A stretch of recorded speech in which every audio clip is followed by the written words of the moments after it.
In the words of Elon Musk, here we go. I'm Michael Smerconish in New York City. That was what Musk tweeted at 6:44 last night with two popcorn emojis.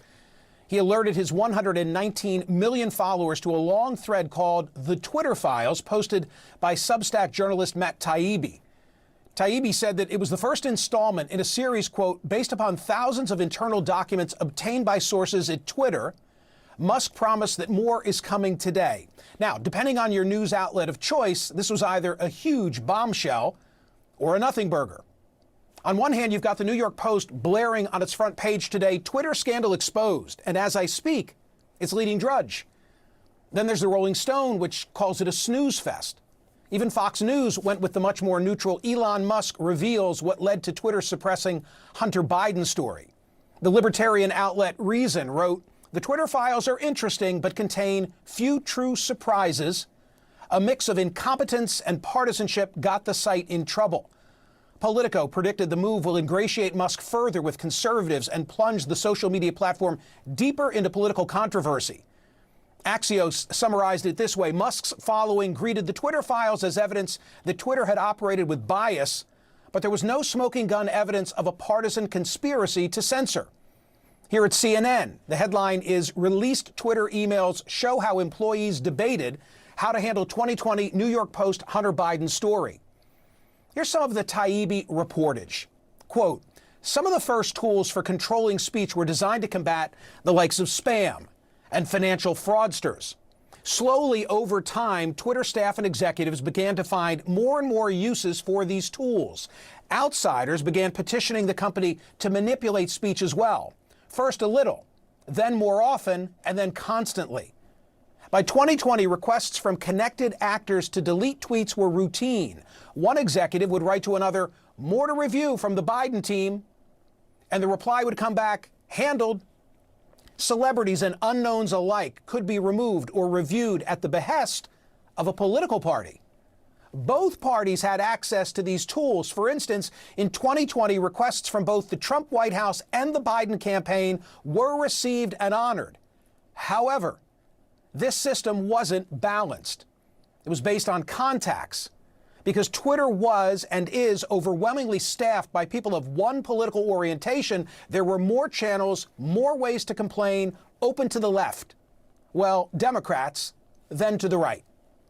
Taibbi then discusses the story of Hunter Biden's laptop and Twitter's decision to keep it off the platform in the weeks before the 2020 election. Quote, on October 14, 2020, the New York Post published Biden's secret emails, an expose based on the contents of Hunter Biden's abandoned laptop.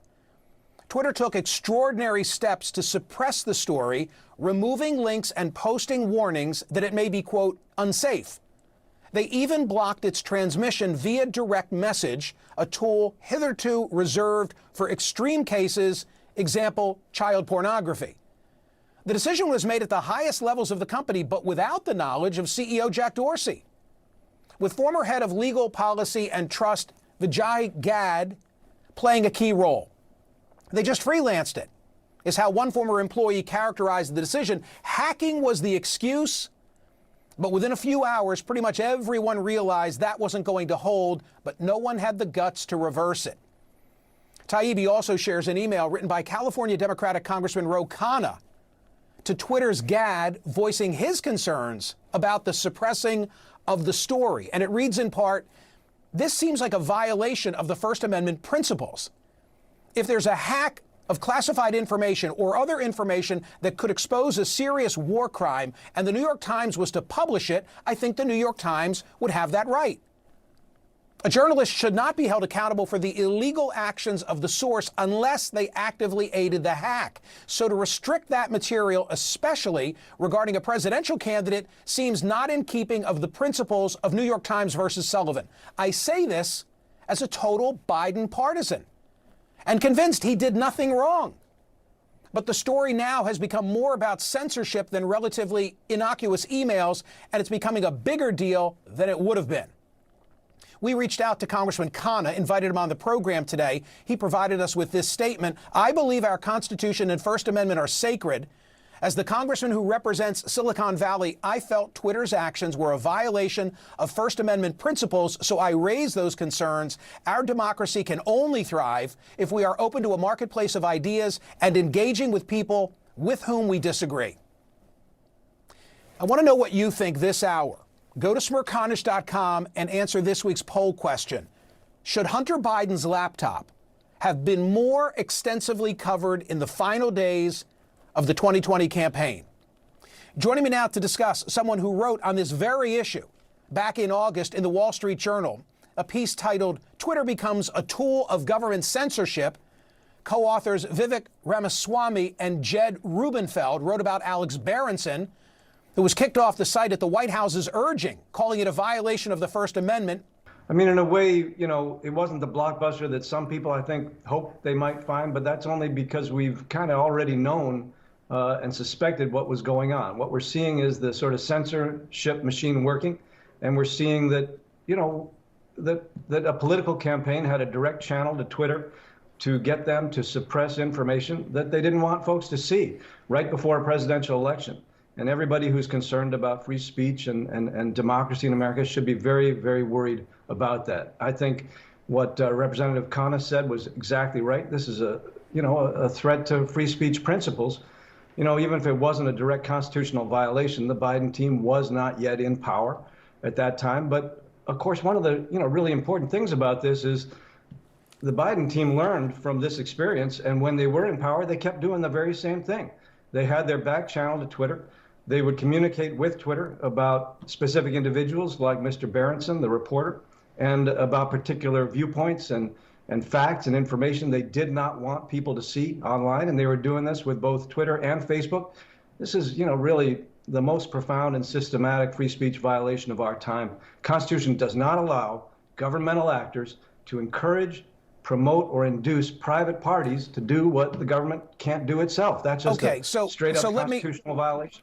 So let me ask you about the First Amendment implications, because in August of this year, and I just made reference to this, you wrote about Twitter becoming a tool of government. When the town square is controlled by private social media platforms, should they nevertheless be subject to the First Amendment? Yeah, well, if they're totally private companies, private parties are not subject to the First Amendment if they're private and acting privately.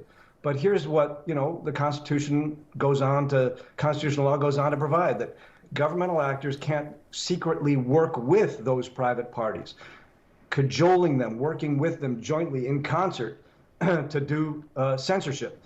And when governmental actors can get social media to serve as their censorship surrogates or to serve as their censorship wing, that's an actual constitutional violation, and everybody should be worried about it. 50 years ago, 60, 70 years ago, there was a Senator Joseph McCarthy and other members of Congress got the Hollywood studios, to blacklist people who were suspected of being leftists, not let them work, not let them produce films. We called that the blacklist. And we thought, I thought we had learned our lesson for that. Those are private parties, but the government was trying to get them to censor. It did it. We all thought that was terrible at the time. Everybody, left and right, should have the same view of this now. Professor, is the line clearly delineated? In other words, there's nothing new about a White House or a political campaign trying to work the media for favorable coverage. Yeah, what's new here is that we've got platform gatekeepers with historically unprecedented control over public discourse, Facebook, YouTube, and Twitter principally. So what we never had before was these three private companies with such immense control over public discourse. And what you can't have is the government working behind the scenes with them, telling them what particular people they don't want to be able to communicate online, what particular viewpoints they don't want to be seen online, and to work with those platform gatekeepers to achieve that kind of censorship. This is a very profound threat to the First Amendment. Professor, thanks so much for your time and expertise. I appreciate it. Thank you. Checking in on your tweets, social media, YouTube, Facebook. Not you too? You are facing losing democracy in your country and you're trying to solve the Hunter Biden laptop mystery? Seriously? You've lost your way. Well, then I never had my way. What do you, Trevor Wade, what do you wish for me to do, Trevor? Put that camera back on me. ignore the story. Story shouldn't have been ignored in the 11th hour of the campaign. Ro Khanna, by the way, I think enhanced in his perspective on how he reacted to this issue by his leadership in the Progressive Caucus. You know, so he's not coming from a Tea Party organization. He's not part of the Freedom Caucus on the right. No, Ro Khanna said correctly, it then became a story about censorship. And it became much more than it would have been. The Hunter Biden laptop story to me is a story about addiction at the top of the list. No, I'm not going to ignore it.